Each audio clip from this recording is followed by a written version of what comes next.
Good afternoon, Pilot family. Let us begin this webinar with a prayer of the Holy Family of Nazareth. In the name of the Father, and of the Son, and of the Holy Spirit. Jesus, Son of God and Son of Mary, bless our family. Graciously inspire in us the unity, peace, and mutual love that you found in your own family in the little town of Nazareth. Mary, Mother of Jesus and our Mother, nourish our family with your faith and your love. Keep us close to your Son, Jesus, in all our sorrows and joys. Joseph, foster father to Jesus, guardian and spouse of Mary, keep our family safe from harm. Help us in all times of discouragement or anxiety. Holy Family of Nazareth, make our family one with you. Help us to be instruments of peace. Grant that love, strengthened by grace, may prove mightier than all the weaknesses and trials through which our families sometimes pass. May we always have God at the center of our hearts and homes until we are all one family, happy and at peace in our true home with you. Amen. Holy Mary, Mother of God, and Saint Joseph, pray for us. In the name of the Father, and of the Son, and of the Holy Spirit. Amen. Good afternoon, everyone. Thank you for joining us today, and welcome to the School Schedule Update webinar. The purpose of this meeting is to share what the 2021 school schedule will be. Before I introduce the academic team, I'd like to thank you all for being patient and open-minded to our current fluid situation. We are all having to think about how we can still do what we do, just differently. The task force is doing an outstanding job of preparing our community for both the knowns and the unknowns, helping all of us to adapt to our situation. Whether it's the social emotional team thinking of ways to best support our students when they are not in class, or the facilities team preparing the health and safety protocols for campus, or our finance team creatively looking at our budget with unforeseen expenses. We're working with our local educational agency, the Alameda County Public Health Department, and with our superintendent at the Diocese of Oakland to ensure our planning is in compliance with the health and safety guidelines and best practices. As you recall, we created contingency plans for 3 possible scenarios. Scenario A, if we're all able to be on campus at the same time with certain safety guidelines in place. Scenario B, if we are distance learning with components of both curricular and co-curricular face-to-face opportunities on campus, also known as our hybrid option. And scenario C, if we are all distance learning with no access to the campus. It has not yet been determined whether or not we will begin the school year in scenario B, the hybrid option, or scenario C, if we are all distance learning. The likelihood of all students and all faculty and staff being able to return to campus in August is extremely low. Our plan is to communicate with which scenario we will start the school year in by the end of the month. What is important and was very intentional was the creation of our school schedule. Whatever scenario we are in, we will all use the same school schedule. This will decrease the amount of potential confusion and anxiety for everyone. We can toggle between all scenarios using one school schedule. It's not going to be easy, but the use of one school schedule keeps things a little bit simpler. How we return to campus and what that exactly looks like is being carefully thought through. Today, we'll go over both the school schedule and what it may look like when we are in a hybrid scenario. Many things are taken into consideration when deciding which scenario we'll be in, such as what the Alameda County Public Health guidelines are. What are the needs of our students and families? What are the needs of our faculty and staff? What opportunities and challenges does our campus provide us? And what are the financial implications of the decisions we make? let me talk about the hybrid scenario for a moment. This option allows some students and some teachers to learn and to teach while being on campus. The hybrid scenario allows face-to-face components. There's nothing like being able to see one another in person. We believe that this face-to-face component increases social emotional check-in opportunities and allows us to continue to build our SJND community. This doesn't come easily, however. Nothing about next year will be easy or simple. Things that you never used to think about, you'll have to, like, where's my social studies class meeting? Who's gonna be in my class? Am I even supposed to be on campus today? In order for the hybrid model to be effective, several variables must be considered, such as safe and reasonable physical distancing. This has been changing week to week. Campus safety protocols, the number of students in each class, depending on the class and the period. Classroom sizes, the number of classrooms, what we traditionally think of as a classroom, and what can now be considered a classroom.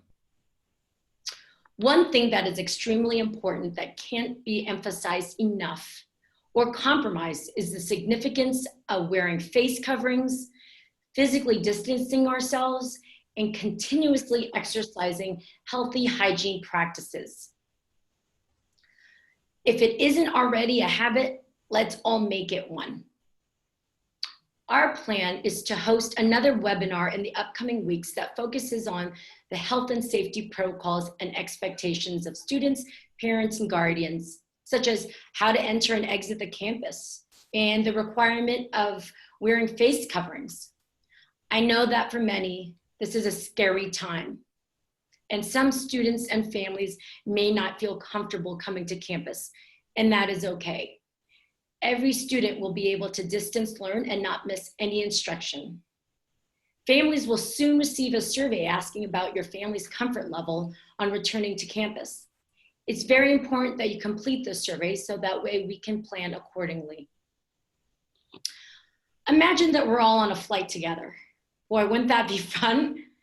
There's a lot of trust that's involved prior to the flight as well as during the flight to ensure a safe landing. Getting to our destination involves a lot of things. Flying the plane does not just take the pilot's skills and abilities. A lot of other factors like the traffic controller, booking the flights, passengers, the plane itself, mechanics, ticket agents, flight attendants. Know that we're all in this together. We're all trying to get to our destination safely. I know we all want to get to our destination. We want to know exactly what school will look like. We're in flight now and we just want to land. We want to know the details. And right now we're waiting for critical information before we can land. We're relying on others to help land the plane safely. So just know we're being thoughtful and intentional with everyone's health and safety as a priority. Again, our plan is to communicate with the community which scenario will start the school year off by the end of the month. We're all SJND pilots, so let's continue to keep ourselves and our family members safe and healthy. I am truly grateful for your patience and adaptability. I hope the remaining weeks of summer everyone will be safe and healthy. At this time, I'd like to introduce all the members of the COVID Operational Task Force academic team. The team members include Mr. Andy McKee, Director of Technology and Integration, Mrs. Sherry Scott, Theology Teacher, Mr. Mustafa Siddiqui, Math Teacher, and Team Captain, Ms. Jessica Park, Assistant Principal of Academics. Thank you to the academic team, and I'll turn it over to Mrs. Jessica Park and the team to share the critical work to our flight into the new academic year. Thank you all for joining us today for this webinar. I hope you and your families are all safe and healthy and looking forward to this upcoming school year. We are the COVID Task Force academic team, as Ms. Guevara mentioned, and we are excited to present to you today the 2021 school schedule, which we've been working on for the past 2 months. The goal and purpose of the COTF academic team is to develop a data-driven, hybrid, and distance learning program that best meets the needs of the entire community, students, parents, and faculty staff. We had the very difficult task of balancing the different needs of our school community while keeping students at the center, and we feel confident that the schedule we've put together does just that. Our team had 3 big action items for the summer in preparation for the 2021 school year. Our first action item was to develop a comprehensive school schedule that incorporates academic, social, emotional, and health and safety needs of our students.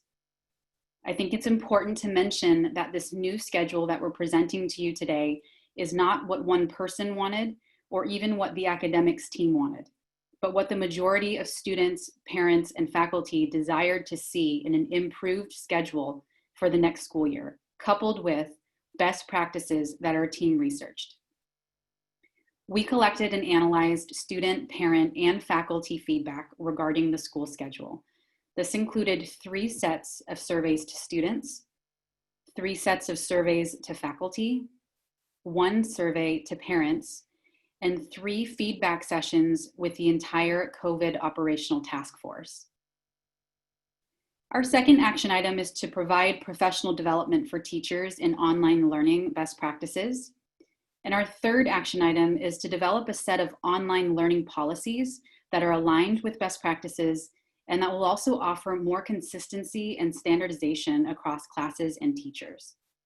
We'll be working on these 2 action items over the next month or so before the beginning of the school year.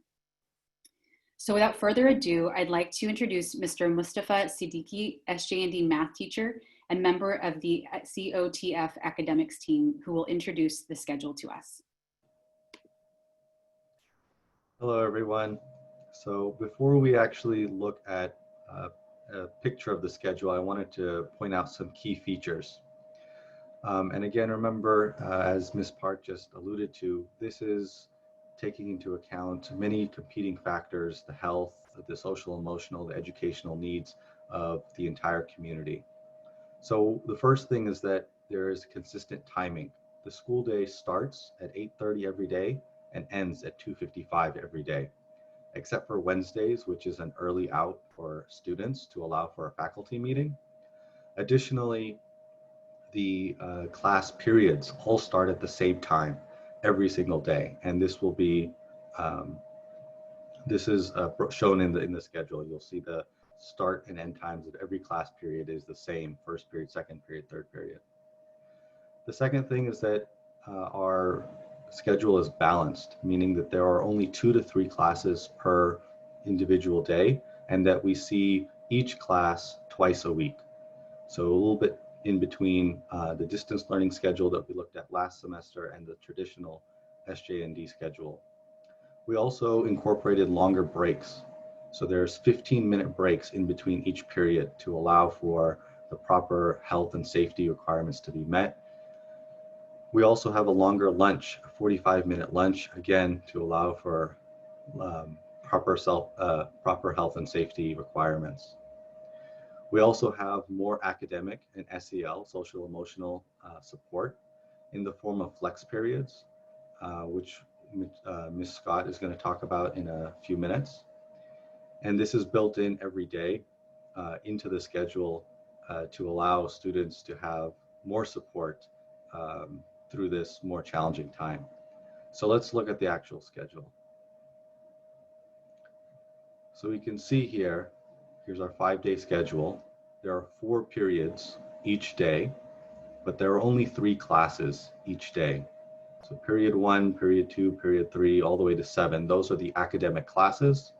And then the social, emotional, and academic support periods are in what's called the flex period. So we have a flex each day, which has a different focus each day. And I'll let Ms. Scott take it away in explaining those flex periods.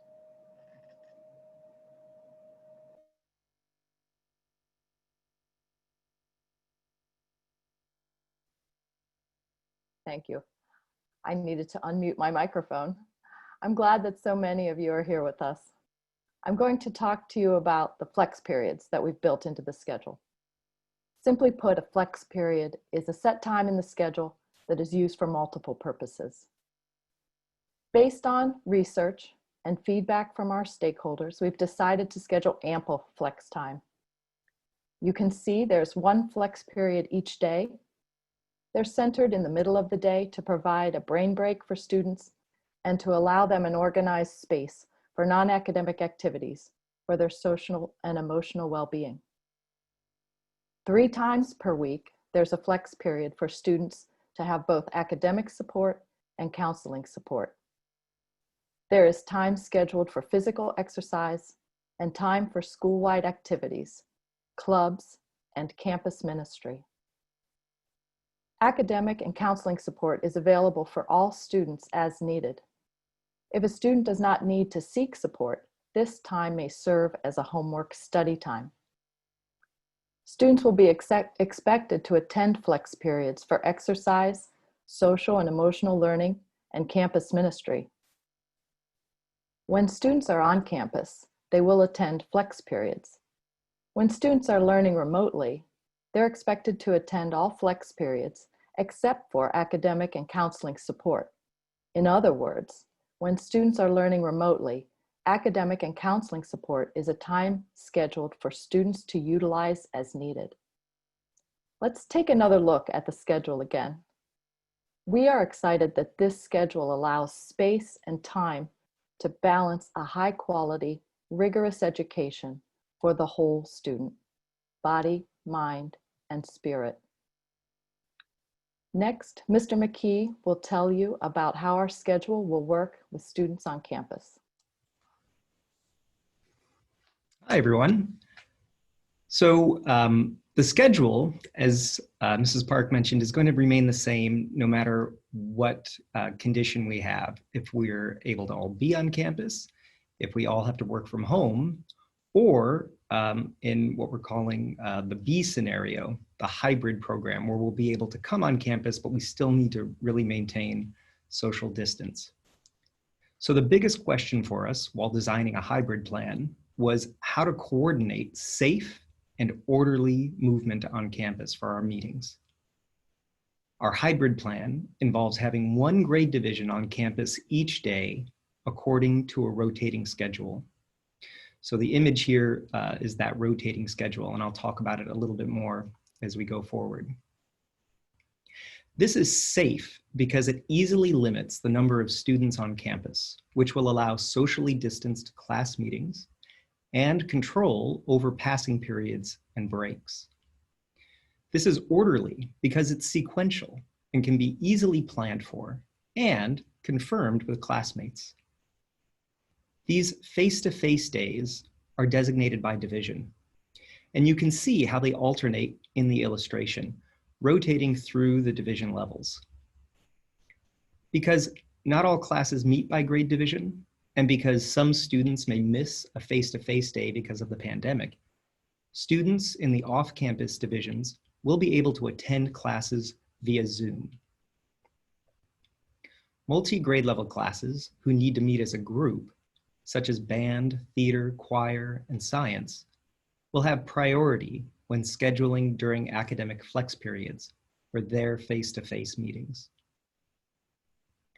Office hours and flex periods will be another way multi-grade level students can meet in person with their teacher if they miss the opportunity because of the rotating face-to-face days. This meeting would happen on the student's division meeting day. So let's take a look at the rotating schedule. When in the hybrid scenario, students will be on campus for 1 day per 5-day week, sometimes meeting twice. Students will see each teacher face-to-face every 2 to 3 weeks. If we look at the freshmen as an example, you'll see that on week 1, day 1, they meet with their first period teacher. And on week 3, day 3, they once again will meet with their first period. So take a moment and see that this pattern is true for all classes. Students will be spread out according to prescribed guidelines by utilizing large meeting spaces and dividing classes into multiple classrooms. And those would be supervised by classroom proctors. For equity's sake, all classes will continue to use Zoom conferencing and distance learning tools while on campus to ensure that all students have access to the teacher and content. This is equitable because at any time, we may have students who want or need to stay home.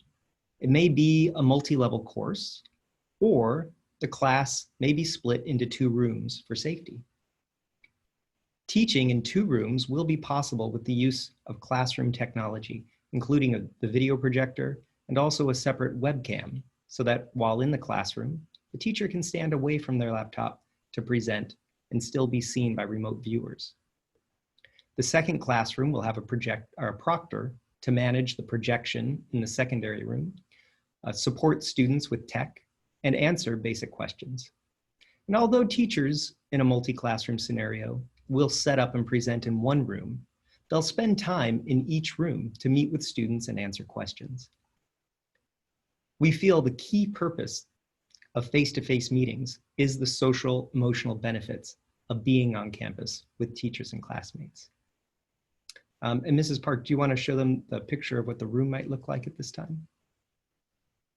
So this is just an illustration of the 2-room scenario where we have a teacher room on one side, a proctor's room on the other, with social distancing in place. But you can see the content would be the same, like a Zoom room, and then the teacher would be free to move between the 2 rooms when not doing a direct presentation. So we feel that maintaining the same distance teaching structure, even for face-to-face meetings, will also help support the continuity of lesson planning for our faculty and retain consistency for our students. Until we can be on campus full-time, we feel this rotating schedule for our blended meetings meets our needs of safe and orderly campus visits. Thank you. At this time, we'll have some time to actually answer some questions that you all may have as webinar attendees. If you could type your question into the Q&A, that would be the best way for us to answer your questions that were not answered in the presentation. The first question is, will you be sending these slides out in an email? Yes, we will actually be posting the content from the slides on our school website. So everyone in the community will have access to this information. The next question is, you may get to this, but how are classes such as art or musical theater being handled? We did mention that some classes that have specific or unique needs, such as facility or supply needs, will have first priority in scheduling the academic flex periods if that time is needed for the entire group to meet together as one. Is school bus transportation still going to be available? Ms. Guevara? Yes, as of right now, we are planning to have our bus transportation available with multiple pickup times in order to meet the health and safety standards of being on the bus and safely being distanced. So soon there will be an email sent out from the transportation department just inquiring about the interests and the needs. How will sports work, Ms. Guevara? Yeah, currently we are waiting for the California Interscholastic Federation as well as the North Coast section to release what the official decision has been. We have been told that we will get an update on July 20th. In addition, we'll be working with the Diocese of Oakland once the information from the CIF and NCS is presented to us. Without any NCS or CIF participation, we still will be encouraging teams to meet, whether it's virtually or also safely on campus to maintain, their mental and physical well-being and as well as the social component of being on the teams. If there are on-site classes, how will lunch periods work? Right now, we're taking a look at what the facilities that we have how they will work. For example, Notre Dame Hall, where we typically have our lunch room, we're really focusing on that room as a possible classroom. So we're looking to alternative places of where students can safely purchase their lunches, as well as working with our Grace Cuisine, our food service, of how they will also implement safety protocols in the distribution of food. In addition, taking a look at the campus, outdoor facilities, as well as possibly designating certain classrooms as lunch areas. Can you explain how college counseling will take place during the fall? We do have the flex periods that are designated for academic/counseling support 3 times a week for an hour and a half. We also have another flex period that will be once a week for 60 minutes that's specifically dedicated to social emotional learning, which includes the counseling department's curriculum, which includes the college counseling portion that Ms. Yee typically does with students in the classroom. So that time will be utilized by the counseling department for those needs. The flex period can be used for students who would like to have one-on-one meetings with the college counselor. She will obviously still be meeting one-on-one with the rising seniors as well as the rising juniors.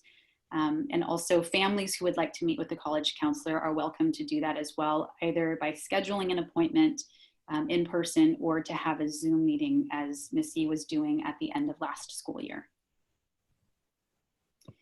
Will the tuition be lowered? Parents are now responsible for facilities and other concerns.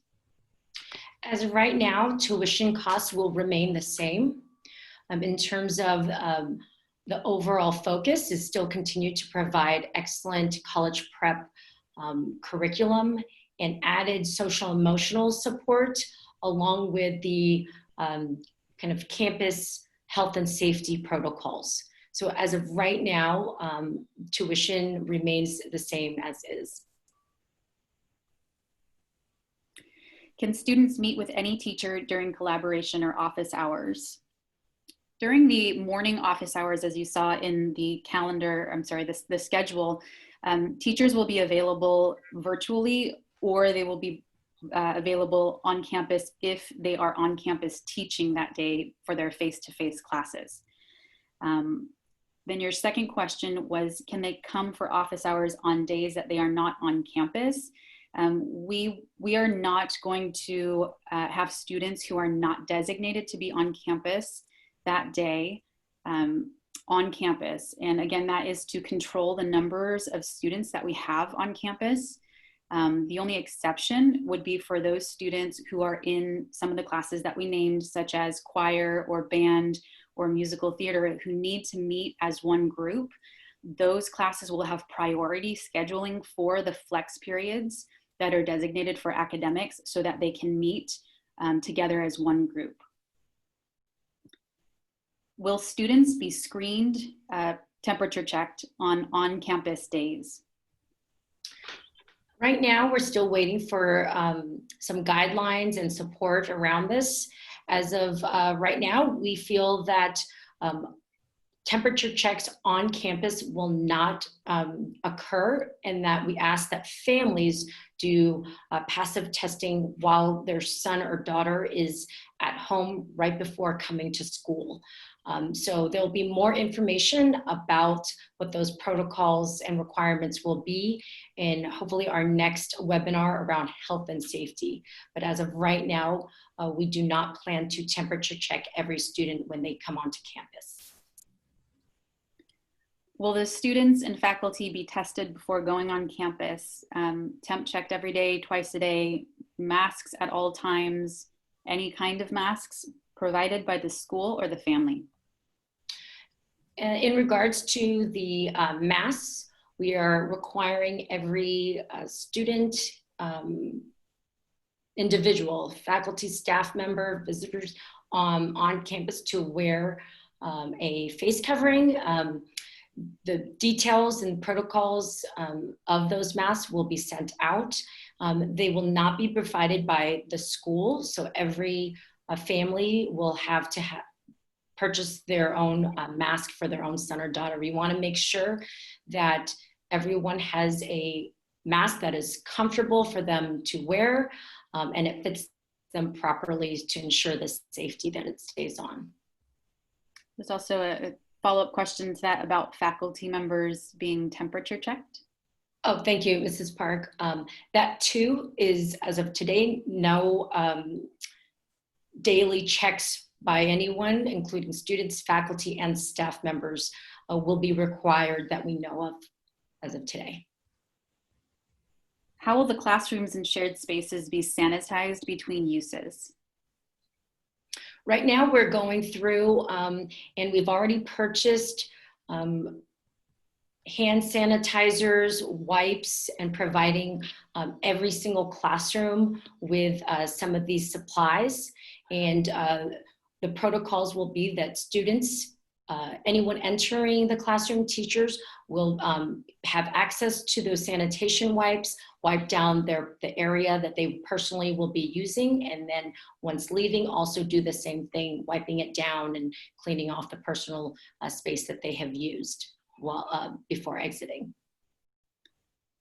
For new ninth graders, what strategies will you have for them to meet and get to know each other, given that face-to-face interaction will be limited? So for our incoming freshmen, we plan to have orientation days as part of kind of the community building and their link crew orientation, along with the possibility of having, if we are able to have on-campus learning going on, special activities meant for the freshman class to create that class bond. Under what circumstances would the school move to 100% distance learning? Is what I can foresee is a particular shelter in place put on us by the county, along with any, if it's a state mandates. That's for right now what I foresee is 100% distance learning, and any possible outbreaks that might happen. We have protocols that we're learning to put in place that it may not be 100%. It might just be partial,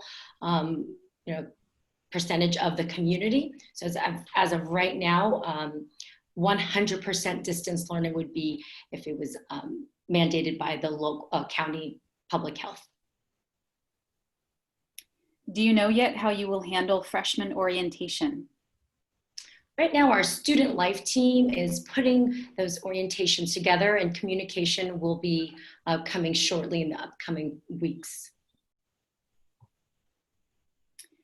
What is the prognosis for fall sports? I believe that we answered that question already, unless there's anything else that you wanted to add, Ms. Guevara? No, again, we're just waiting for CIF and NCS, North Coast Section, and California Interscholastic Federation to give us an update, and they shared with us that that will be July 20th.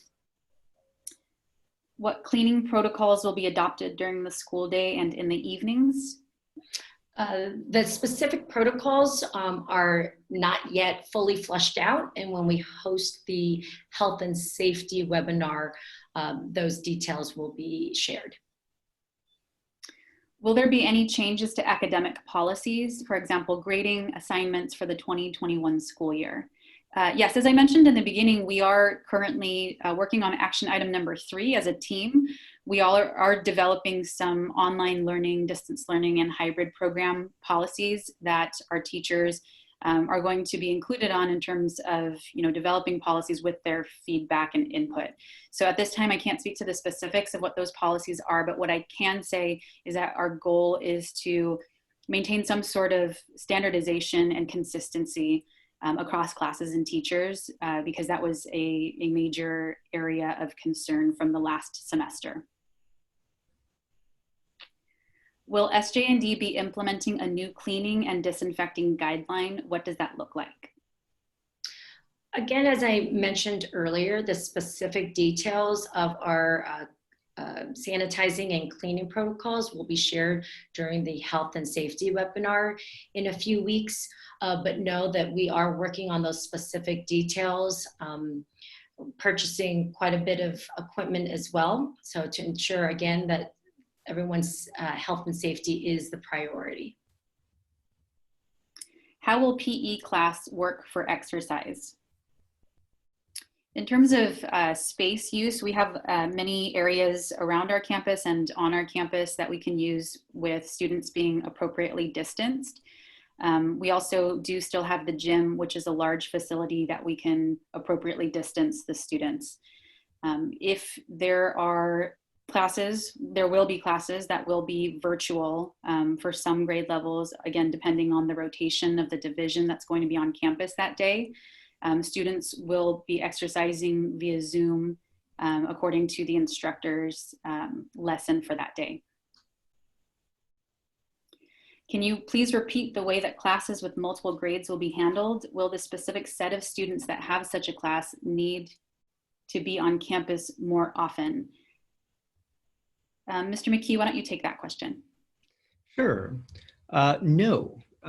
So the way that it will work, all teaching is going to be with the distance protocols.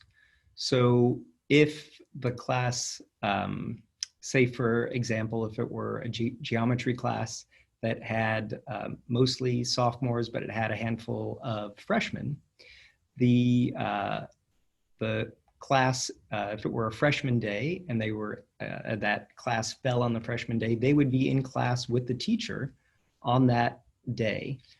If it were and the sophomores would attend via Zoom. And then if it were on a sophomore day that the class fell, the sophomores would be in class and the freshmen would attend via Zoom. If there were a particular activity that had to happen in person, the next time that the freshmen were on class, they would use the academic flex time or perhaps office hours to meet with that teacher if it needed to happen face-to-face or vice versa. So again, the idea is that the consistency of the meeting will be retained, as well as the meetings will be safe and limited while on campus, but we have plenty of opportunities for that face-to-face time to happen when the students are on campus. Will you be aligning with other high schools in regards to how exams work?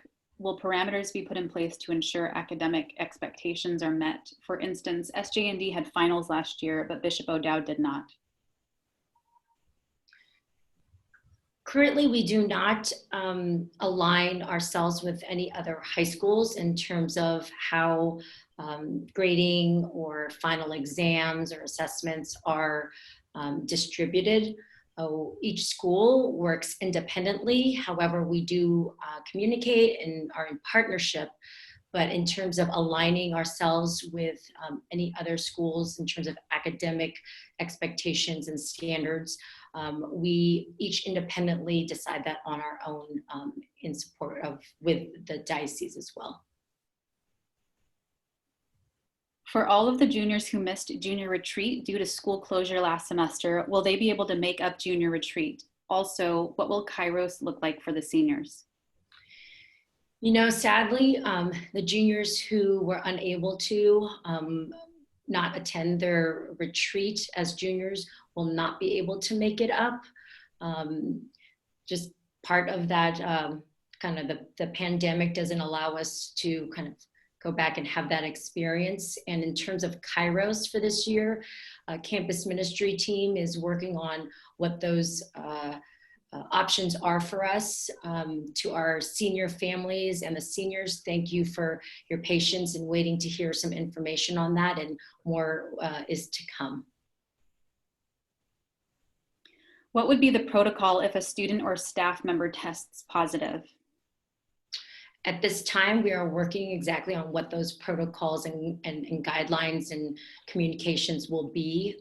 Again, working with the county expectations with the diocese. And again, our health and safety team hopes to present some more information on that in the next few weeks. If the weather is still permissible, has the idea of using the street section that is barricaded be used as a classroom? Yes, we actually do need to use that street that's barricaded. Chestnut Street will be used predominantly for the music classes. There are many guidelines that come with teaching music classes in the pandemic. As you can imagine, lots of germs can be spread with the use of instruments and things like that. So we are actually using Chestnut Street mostly for our music classes.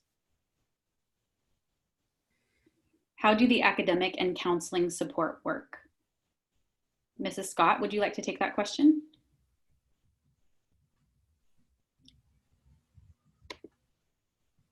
I keep forgetting to unmute my mic. The times allotted in the flex schedule for academic and counseling support are open to all students, whether or not they are on campus that day. So teachers are available in the same way we were in the spring, using Gmail, using Google Chat.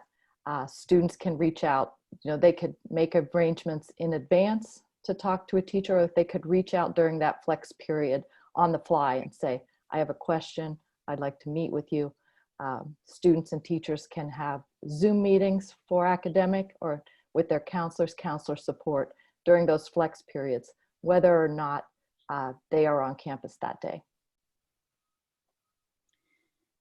Did the staff have any observations as to how the academic standards were or were not met in the last semester of last school year? In other words, did our kids learn what they needed to learn in order to advance? It's a great question. I think it really depends on the teacher that you ask, but I can say that overall in my conversations with many of the teachers that the intended outcomes, which again were modified, just as a reminder, before we went into distance learning last quarter, we did have to modify our standards because of the move into distance learning, knowing that we wouldn't be able to cover all of the learning outcomes that were initially designated for the school year. Based on our assessment results, which may have taken alternative formats during the quarter, we do believe that our designated distance learning standards were met. Also, our final exam assessments will confirm that. As some of you may remember, and this may or may not have applied to you or your child, there were also recovery plans that were administered for students who were not meeting standards.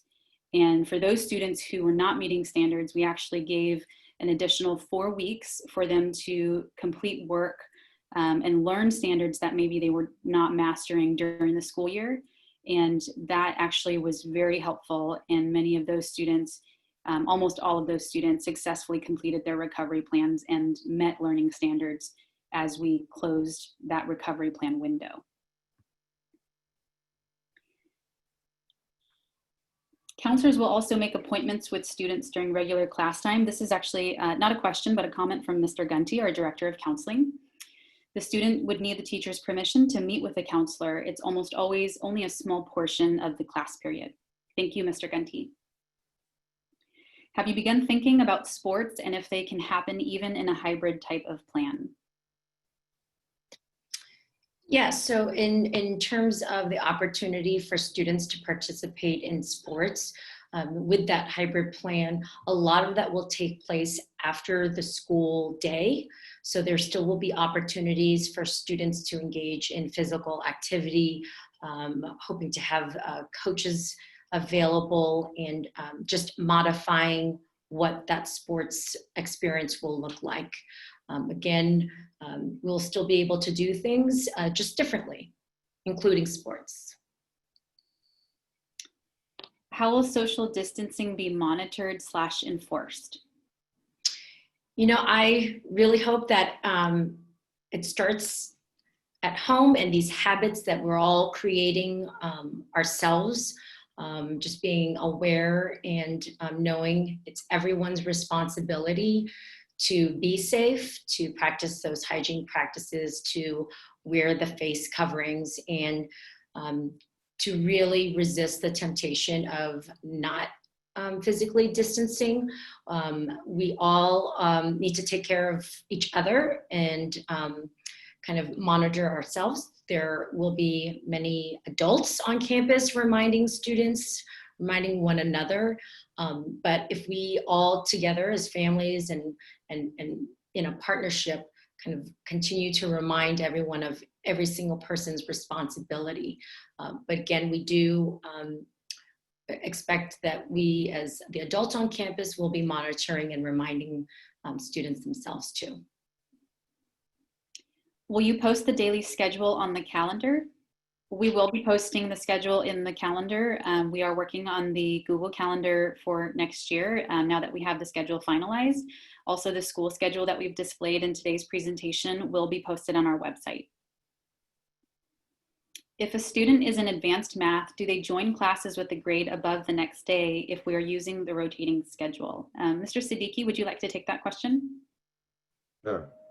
So no, students are going to come on campus on their scheduled day, but classes that have mixed grade levels in them, some of the students will be attending in person and some will be attending via Zoom.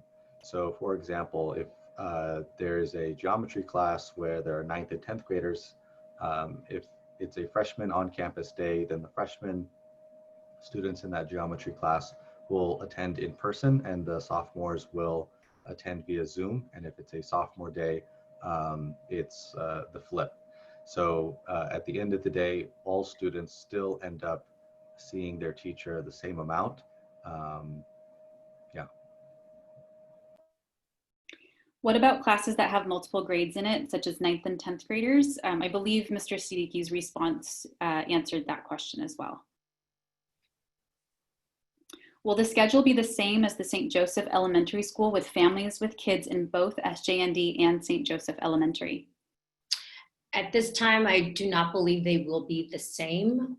Ms. Francisco and I will be meeting soon, but in terms of our actual school schedules, I do not believe they will be the same. Each school is has their unique and different needs.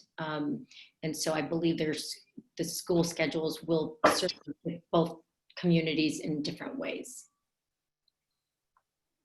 When will the final decision be made about which format school will resume? You know, we plan to share what we hope will be the schedule by the end of the month. So it gives everyone several weeks to prepare for that.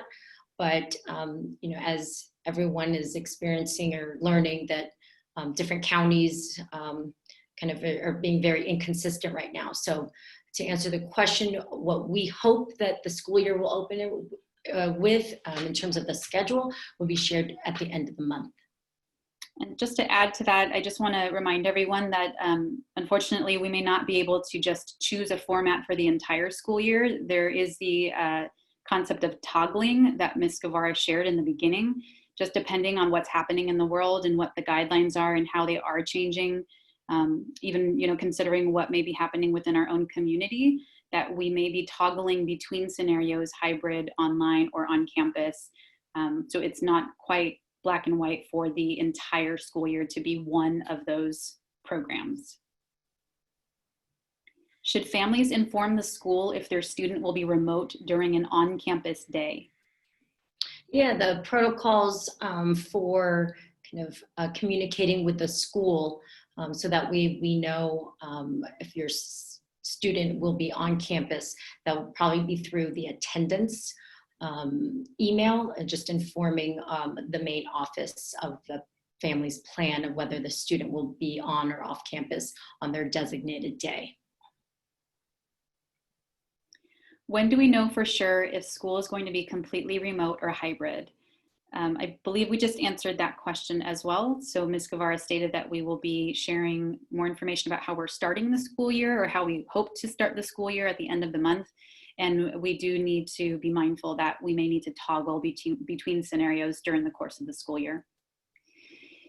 If the opportunity opens in the future, will juniors who missed out on the college visit last year get the opportunity to make that up? I think we're still thinking and planning about how that will be able to happen, if at all. So more information about that as we connect with our college counseling departments. Very good question. Will there still be homeroom? In this school schedule model, we do not have a designated time for homerooms to meet. So to answer your question, no, not with this school schedule. Will parents be able to schedule meetings with teachers to check their child's progress? Absolutely. There's the same opportunity and availability as we would have in any given school year. Teachers are available to meet virtually. In some cases, if it is necessary, we may be open to on-campus meetings as well. Will the Q&A be posted as well? I think that we can do that. I'm just trying to think technically if that's possible. Ms. Guevara, do you know if that's possible? I am learning. At this time, I do not know for certain. Even I don't know if that's certain. we're new to this, the Zoom webinar features. So, but we can look into that. And if it is possible, we will also post the answers as well, or the questions and answers. Will there still be club activities and other extracurriculars? Also, are rallies able to be hosted under current health protocol? So club activities and other extracurricular activities will definitely still be available. Notice if you look at the school schedule that we have opportunities during the flex periods, as well as lunch opportunities with club moderators, as well as after school opportunities as well.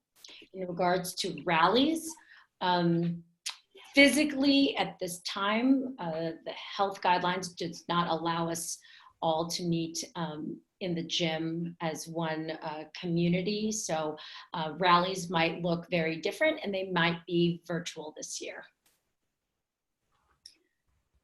What about students with underlying health issues that make them more vulnerable to COVID-19? Will they be able to opt out of hybrid if it becomes a challenge, medically speaking? Absolutely. Everyone's health and safety is the priority. When we send out the survey about the comfort level of families and students coming onto campus, there'll be, this is where that question can be addressed. And again, we want everyone's health and safety as the priority and feeling comfortable and safe whenever they're on campus. And if that is not the case, that's completely acceptable. How will students rotate from one class to the next? How will cleaning take place between each group to eliminate germs? Again, the health and safety team is working on the details of this, from signage and directional signs throughout the campus to providing the different sanitation equipment needed in each of the classrooms and setting up those protocols. So again, more information about that will be coming in the next webinar. How will you split the classes into 2 rooms? Will it be alphabetically or will it be up to the teacher? Are they going to see the same students each time we're in that class, or will it change? Maybe I can have Mr. Siddiqui answer this question from a teacher's perspective. Sure. Honestly, I haven't thought about it exactly. I think the main thing that I would be doing is I'm going to be taking advantage of the face-to-face time to do a lot of group work and not just lecturing. So there's going to be a lot of group work. So my plan is to break the students up based on their groups. So you can have half of the groups in one class, the other half in the other one. And the other plan is that, again, there's not going to be too much lecturing on the face-to-face days. So I will be going in between both classrooms throughout the period and trying my best to spend equal amounts of time in both classrooms to make sure that it's equitable for all students. If I could also just say that technologically the rooms will all be identical, and so a teacher would be easily able to present in either of the two rooms. And as Mr. Siddiqui said, the teachers, I believe, will be thinking about equity and making sure that students all get equitable class time with the teacher. The next question is, will orientation day be via Zoom or in person? Right now, what we're planning is to have on-campus, in-person orientations, however, broken up into very small and safe groupings. So again, keep an eye out for information about when you'll be scheduled to come to your orientation day and time. How will lunch period work? Will students have the opportunity to see friends they don't have classes with? Yes, with lunch, again, we're designating areas, socially distancing, and so students, in the same division will be able to see one another throughout the lunch period. We have a comment from a parent. Thank you. You guys are really doing a good job navigating these circumstances. It is appreciated. Thank you for your comments and appreciation. Assuming we're using a hybrid model, when the students get their class schedule, will it reflect which classes are online and which are on campus? Mr. McKee, would you like to take that question? Sure. So all classes will have a time to be on campus. When we do the hybrid, the rotation will be based on your division level. So, so here we can see again, day one would be a freshman day in week one, and then sophomores, juniors, seniors, and then freshmen again. So every fourth week, you'd have 2 days on campus. So, the schedule really, what happens with that, it will be the times that you get to meet with your teacher in that class on campus. So for instance, as the example here was first period for 9th grade, and you can see they would see first period on day one, week one, and then they would see first period again on day 3 and week 3. But as a freshman class, they'll be on campus at least once a week, sometimes twice.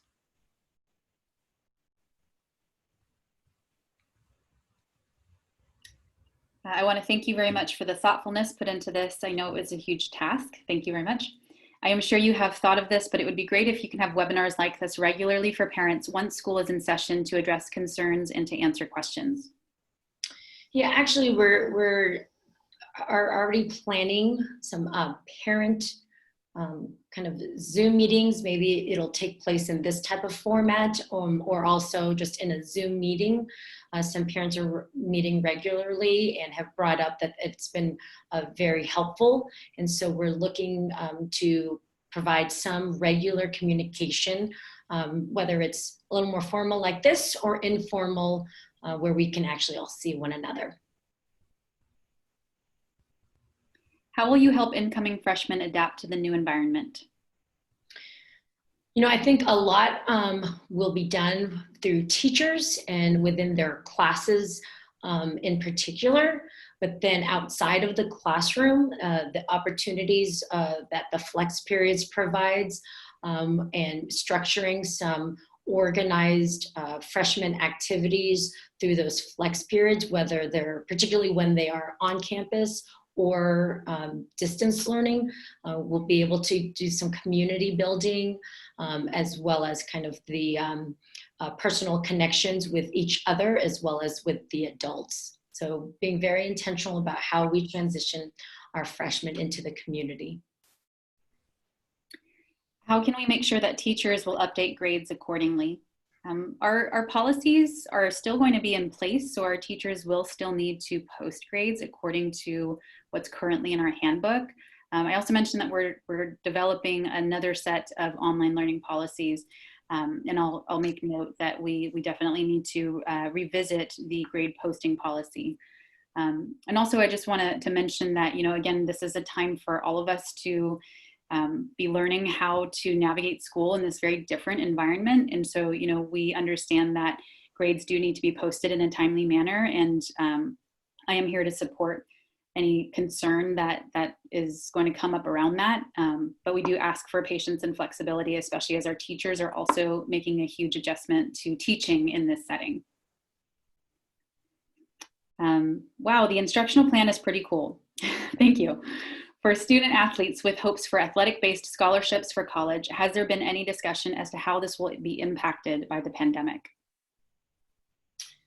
Let me take a minute to reread this. Athletic-based.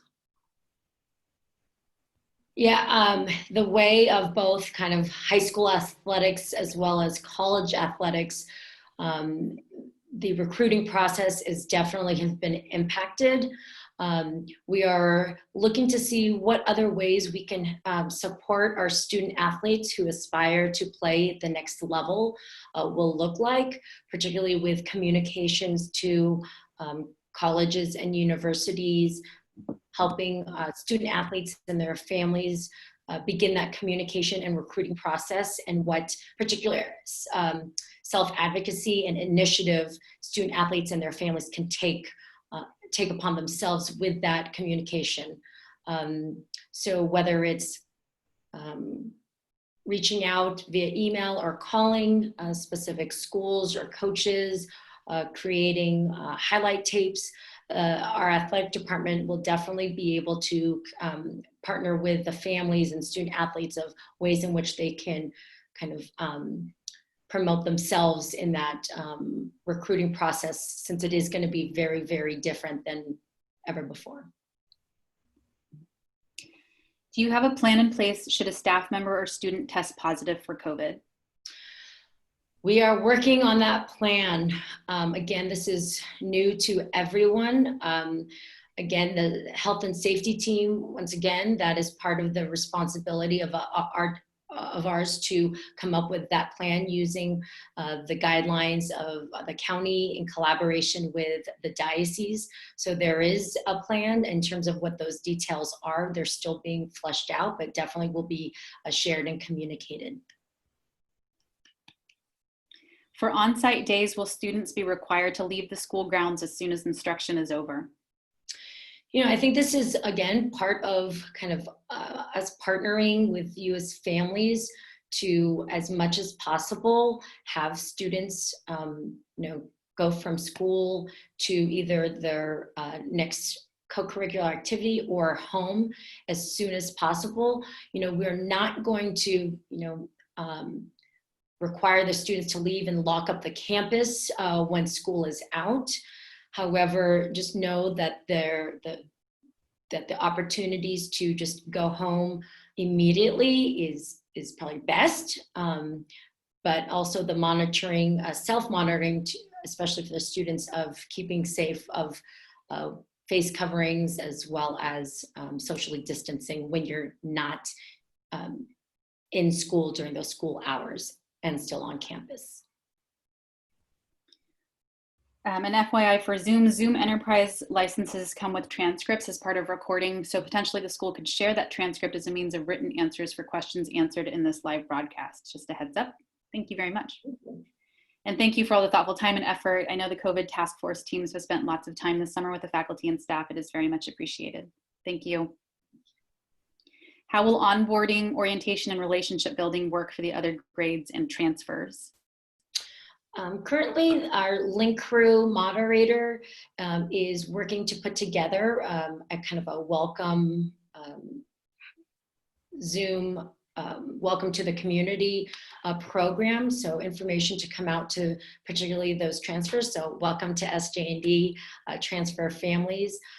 So there will be some opportunities to introduce you also to your classes, your new classmates, particularly on the on-campus days. I'd like to say too that onboarding has already begun for our transfer and freshman students. They've been able to take a lesson in responsible use policy, and they've gained access to their email accounts sooner than they ever have before, which gives them access to Schoology and then also access to Powerschool. So if you haven't yet had your child take the lesson, please have them do so. And when they do, I will send them their login information. And that really helps, I think, to start building the community. Will every classroom be left vacant for a period of time after use before the next group of students uses that same classroom? Yes, I mean, with the built-in extended breaks that we have quite a bit of time to, have the ventilation recycle through, as well as some additional cleaning before the next class enters. Also taking a look at, because of the different classroom availability, we'll also take a look at that as well.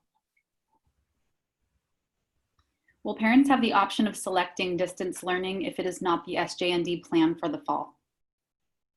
Yes, again, we want every family, every student to feel comfortable while on campus. And if that is not the case, distance learning is that option. And again, a survey will be shared addressing this. So please be sure to fill that out. Will teachers and students be required to get COVID-19 tested before school starts?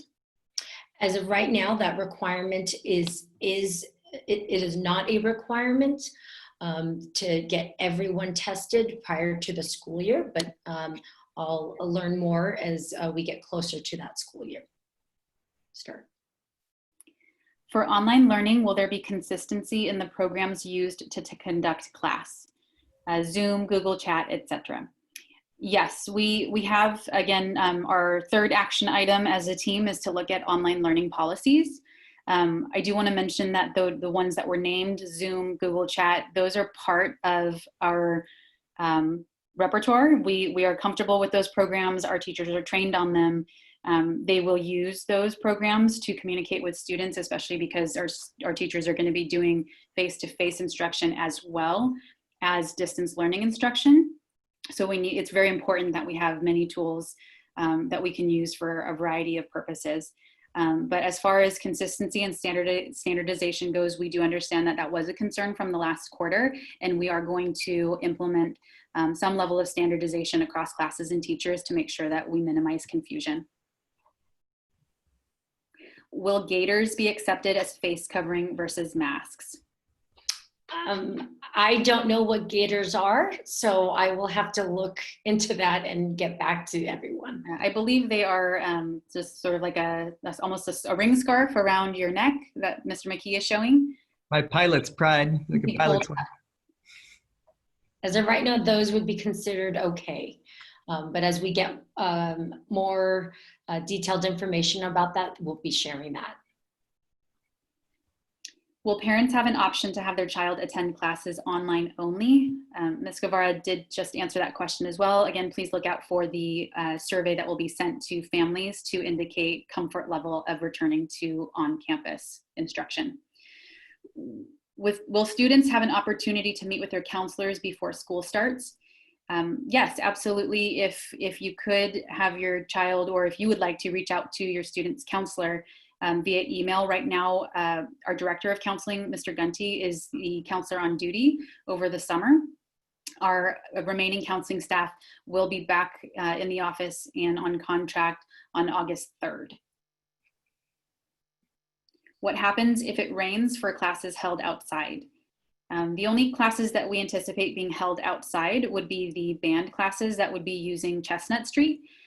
We still do have the music room available to us, and also some adjacent practice rooms where students can be appropriately spaced, including the hallway and other parts of that building, which is called San Jose Hall. So we will work an alternative plan for those situations. How will the teachers and administration monitor students sharing information, for example, during tests when they are distance learning? Mr. McKee, would you like to take that question? Sure. I would like to say that we are looking at new ways that we can test besides the traditional testing methods. So you may have heard authentic testing methods, perhaps that we did at the end of the quarter rather than the traditional exams. So that's one method, that students are coming up with original answers that can't necessarily be shared or copied. Another thing is when there are times when students need to take tests in distance locations, We do have a tool called Lockdown Browser, which prevents students from going to other websites or recording their screen or even copying and pasting from without. And we are looking at ways of having students, say, use Zoom on their phone to record themselves taking the test in the Zoom monitor so that teachers can be in the Zoom meeting and see the students taking the test, so that they can also hear if anybody's feeding them answers while they work within Lockdown Browser. So that would be a method that would help to secure the safety and integrity of the tests. Of course, it's pretty difficult to completely eliminate cheating, but we'll do our best in those instances. And then, of course, it is possible that we can use some of those face-to-face times for proctored tests. And for students who perhaps, if it's a mixed class, that if they can't make the test, they could use the office hours or an academic flex time to take that test in close proximity to the time when their classmates took the test.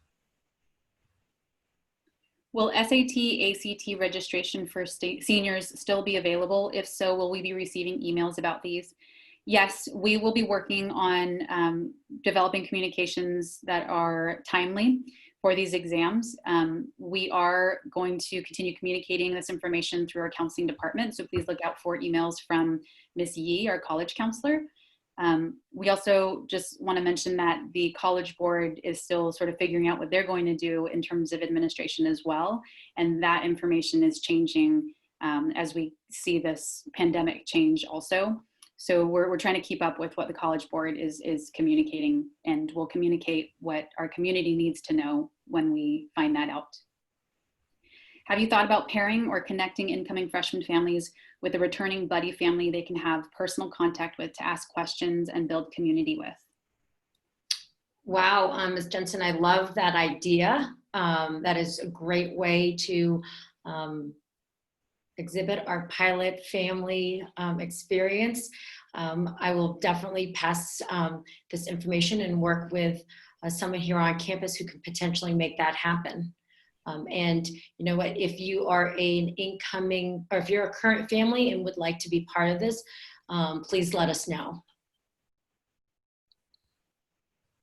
We're having trouble getting an appointment for a physical for the PE sports clearance requirement. Is there any talk of extending the deadline? You know, as of right now, we're trying very hard to not extend the deadline. And however, we can work with each family on case by case. I know that there are some physicians who are willing to take virtual physicals if your family is comfortable with that. That's another option I know families have asked me about, and as long as we have the proper documentation with the physicians, signatures and information needed, that will be acceptable. How will ILPs be administered? Our students with individualized learning plans will still have the ILPs and the accommodations that are included on those ILPs to the best of our ability. We do anticipate, there might be some challenges, for example, with, learning environment, especially if we are in a distance environment, but we are being flexible, and flexibility is really the name of the game for our teachers. We know that this is just an unprecedented time, and we need to be open to a lot of different and creative ways to make instruction happen in ways that are going to be the most effective for our students who are all different learners.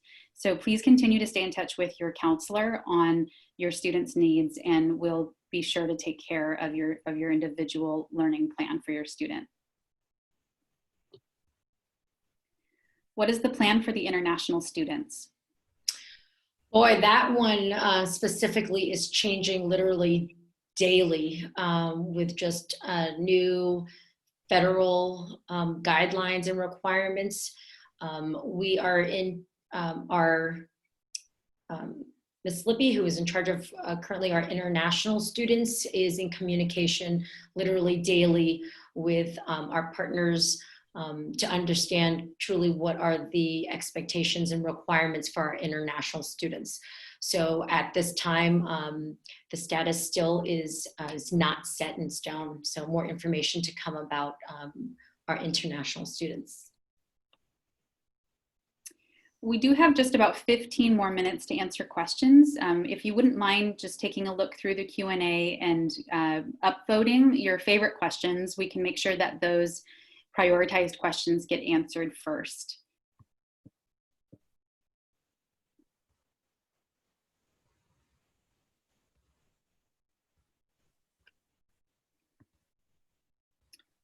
What will be the protocol if a family member gets sick? Will the student need to remain quarantined for a time period? So the exact protocols are not yet set. We are working again with counties in the diocese, but again, everyone's health and safety is the priority. So if someone in your family and household is sick, the safest thing to do is to remain at home and definitely informing the school. So when we can administer all those protocols, but the details of those protocols is we are working and learning them now. So more information to come. Have the orientation dates, for example, August 12th, first day of school date, August 14th, winter break dates, changed? I'm taking a look at the calendar. The orientation dates for sure for all the students have changed and will be the week of the 13th, but please stay tuned for the actual dates and times for each students, because it will be different. It'll be broken up by division as well as within that division. And in terms of the first day of school, official classes begin on the 17th. And as of right now, the winter break dates have not changed.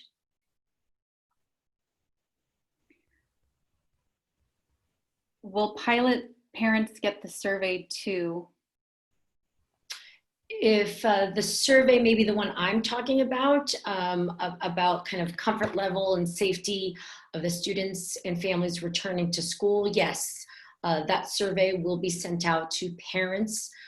So parents and students, but parents, please be sure to complete that. So the answer is yes. Does the ICE announcement impact any of our international students? If yes, will they have an on-site option even in the remote scenarios so that they can remain in the US? I spoke about that just earlier. We are learning what those requirements are day to day. So please stay tuned for that. And as much as we can keep our international students within our community, that is our goal. And just having to abide by what the regulations are kind of is really what we're depending on. How is group work possible if students are to maintain social distancing? Also, I was under the impression that students remain in their cohorts for 3 to 4 week time periods. Mr. Siddiqui, maybe you could answer the question about group work. Sure. So in most classes, you're able to work in a group while still maintaining your 6 feet distance in between each other. Additionally, because we're having a limited number of students in each class, there's going to be less noise and less bodies physically in a class. So that would make that more possible. But yeah, for most classes, you're not going to be working on something physical together. I know in my class, which is a math class, I'm going to be giving each student like a whiteboard and a marker so that they can be drawing and writing things on the whiteboard, and so that people from 6 feet or 10 feet away can easily see what they're doing, and I can see what they're doing, also maintaining social distance. For remote learning, do the students need to be in uniform? They do not need to be in uniform for remote learning. However, appropriate attire is expected. So nothing offensive. What about ACT and SAT testing and preparation? I answered the question about testing a little earlier. We're waiting for more information from the College Board as that continues to change. And I also saw that Mr. Gunty referenced an email that Ms. Yee sent out to all of the juniors and seniors regarding SAT and ACT registration. As far as preparation goes, we anticipate continuing to offer our courses through our partnership with the Princeton Review. We also did that last quarter as we were distance learning, and they offered a virtual course.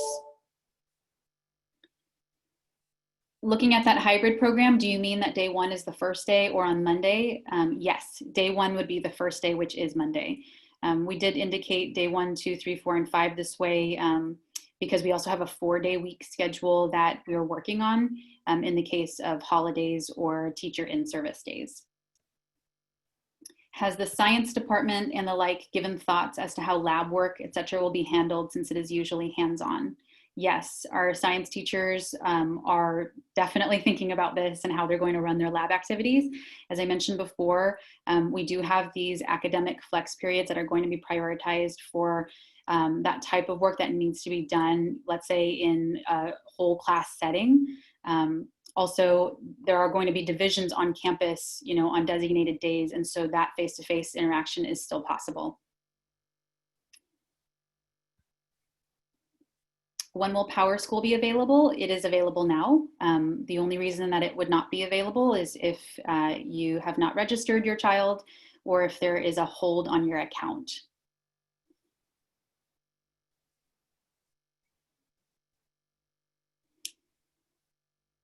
Will the library hours be the same? Right now, we are unsure of that as the school schedule itself has changed. We are still working to figure out what the library hours as well as availability and spacing will look like. I'm unclear about uniforms for the upcoming year. Would you please clarify? So the uniform expectations have not changed in terms of when students are on campus, the SJND logo and outerwear is required along with either khaki or navy bottoms or school issued skirts as well. So in terms of if you're a returning family, it is the same expectation in terms of uniform. But when students are distance learning, they are expected to be in appropriate wear, but students are not required to wear their uniform. However, some students have shared they like wearing their uniform when they're distance learning, so that's acceptable as well. Please clarify the school schedule diagram when you say rotation. Will students on campus schedule vary each week? For example, 9th grade will be on campus Monday and Friday on week 1, then Thursday on the following week, and so on. Mr. McKee?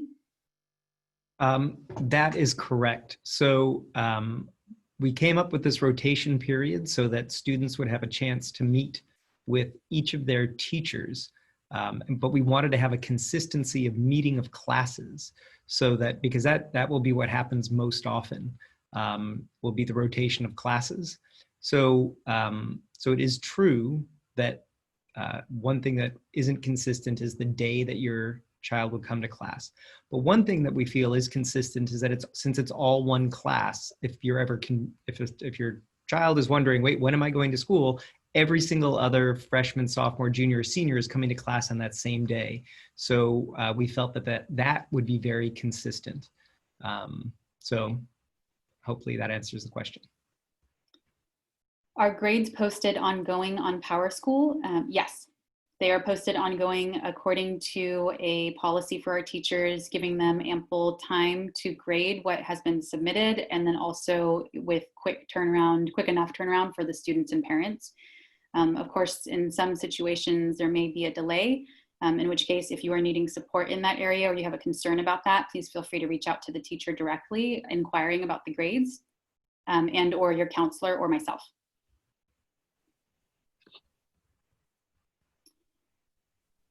What is the deadline for sports physicals? Who do we contact if the student is unable to get a timely physical? For the actual sports physicals right now, because we're uncertain of the actual sports expectations for next year or opportunities for next year, but in regards to like the PE physical, that should be done before the first day of class. And please email Liz Rocklin, our registrar, if you're unable to get that physical in on time. When are the tryouts for men's basketball and how will that work? Well, we don't even know if there's any sports just yet. Again, towards the end of the month, I believe July 20th is when the North Coast section and California Interscholastic Federation will share what the plans are. But typically, in a traditional school year, basketball tryouts are in the first week of November. What is the criteria for grouping students? How many subdivisions are expected for each division? I think I'm a little unclear. Okay, thank you. I think I understand this question, which it came up earlier talking about cohorts, because a lot of schools are having students grouped by cohort, which we felt became we tried to do the math on it, and not just we, because Mustafa tried to do the math on it, and he couldn't do it. It was really complex. We found that the best solution was to keep our regular class meetings and class groupings together, but just distance the students. So we will make sure, so kids will move not within cohorts or groupings, but they're going to move by class. However, the classes will all maintain proper social distancing and ventilation, as well as cleaning between each classroom. And we'll make sure that during class, when students move from class to class, that is monitored and social distancing is maintained. So we are not going to do the cohort or pod method that other schools are using, because we felt that we wouldn't be able to have enough of the academic time that we felt was essential for our expectations of the school's academic progress for the kids. Just a few more questions. Will the hours of the campus opening and closing change? Yeah, we're still working on the actual opening since the school schedule has changed. And in terms of, again, the closing of the campus, we strongly encourage students who do not have specific reason to be on campus to go directly home.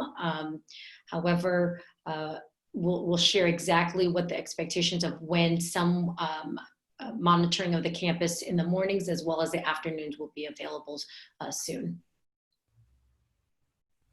One parent is asking about the SAT and ACT testing, saying they did not receive an email from the counseling staff. Mr. Gunty is your contact, so please contact Mr. Gunty if you did not receive that information at jgunty@sjnd.org, and he can send you that information. When would we hear if a schedule change was granted? Mr. Gunty is diligently working through all of the schedule change requests. We thank you in advance for your patience, and you will hear from Mr. Gunty if and when that is completed, or if there are any questions regarding the change request. How can I watch this webinar from the beginning? It will be posted on our website.